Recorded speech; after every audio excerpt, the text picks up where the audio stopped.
thought Islam began in under 10 minutes. Not a problem. We've started. Okay, so travel back in time with me to a land far, far away and long, long ago.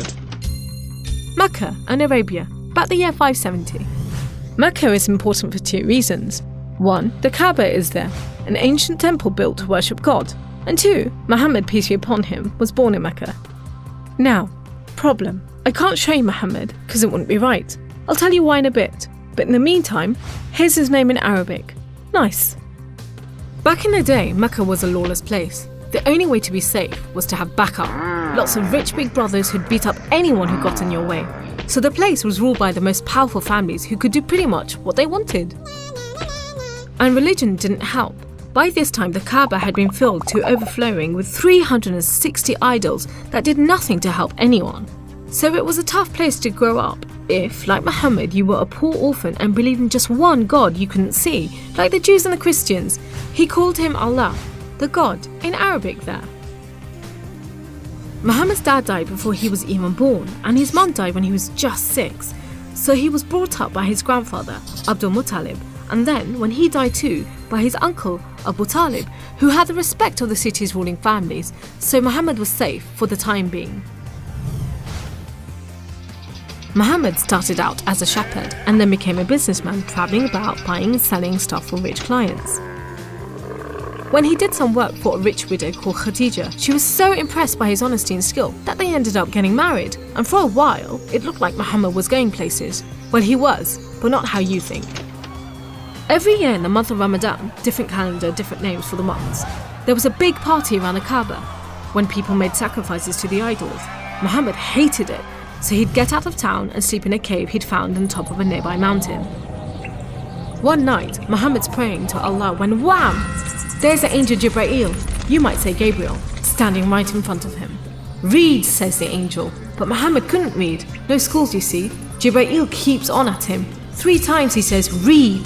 Then he grabs hold of Muhammad and wham! Again, it's like Muhammad's learnt the words off by heart. So he recites the message out loud. Read in the name of your Lord, who created man from a drop of blood. Read, for your Lord is most generous. He who taught by the pen, taught man what he did not know. It was a message from Allah. God was speaking to him just like he'd spoken to the prophets in the Jewish and Christian holy books, which meant he was a prophet too. The messages continued for the rest of Muhammad's life. Allah gave him the words to say and the prophet recited them. The words were written down by his friends, and years later they were collected together and became the Muslim holy book, the Quran, which means recitation, because Muhammad recited it, you see? Anyway, that was much later, so back to the night of power. Muhammad tells his family, then his friends, and eventually everyone about Allah, that he's the one and only God, that he wants everyone to be treated fairly, and long story short, it didn't go down well with the ruling families of Mecca, who liked things just the way they were, thank you very much. You see, Islam means obedience to Allah, and Muslim means someone who obeys Allah, and the ruling families didn't want anyone obeying anyone else but them. So the people who believed in Muhammad's message, the Muslims, were given a hard time. Some were even tortured and killed. A few of them managed to escape to Abyssinia, Ethiopia. But most were stuck in Mecca. Muhammad also had to cope with the death of his wife, and then just a few weeks later, his uncle too.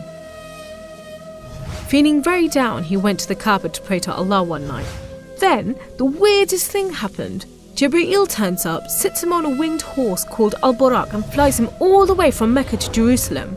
He prays with all the prophets who have ever lived. Then, he's taken up to the heavens to chat with some of the prophets, and then into paradise itself, where Allah tells Muhammad to pray 5 times a day and to stay strong. He's returned to Jerusalem and then flies back to the Kaaba in Mecca.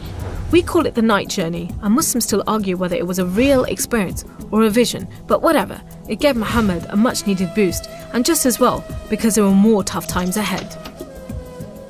So, there was this other city called Yathrib.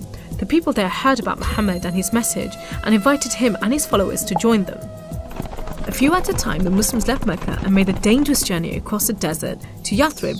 It's known as a hijra, which means migration, you know, like birds do. Muhammad and a few of his friends stayed in Mecca until everyone had got away and then made plans for their own escape. But the ruling families wanted to kill Muhammad while they still could, so 7 sons, one from each family, were sent in the middle of the night to stab the Prophet while he slept. But he was way ahead of them, and when they burst into the house, Muhammad was gone.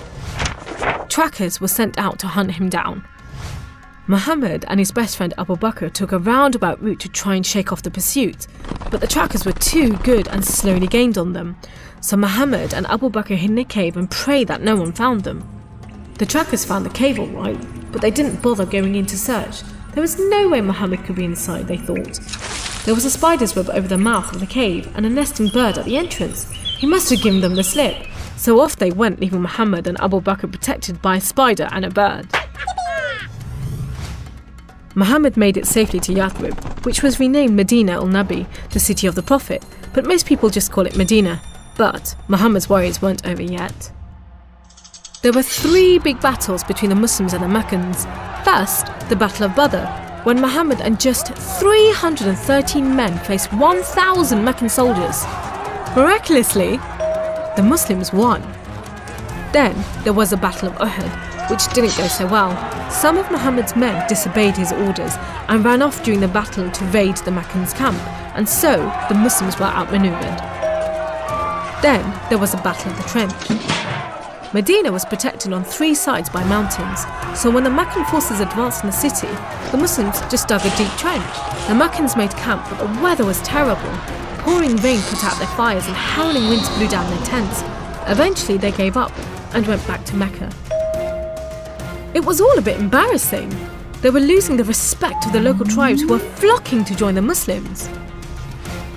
So a peace treaty was signed at Hudaybiyah. But it wasn't long before the Meccans broke it. Muhammad decided that enough was enough. By now he had over 10,000 men, so he led them across the desert to Mecca. The ruling families realised they'd made a huge mistake, but it was too late. All they could do was surrender and hope that the Muslim army killed them quickly. But Muhammad said there should be no more fighting. He rode into Mecca and went straight to the Kaaba. He circled it 7 times anti-clockwise and smashed all the idols, rededicating the Kaaba to Allah. And that's why I'm not going to show you Muhammad. The Muslims wanted to make it totally clear that they only worship the one unseen God. So they didn't have any pictures of Muhammad in case anyone thought he was an idol, and they didn't have any pictures of Allah because he's like nothing on earth, so it would be impossible to draw him anyway. So there you go, how Islam began in under 10 minutes. How did I do?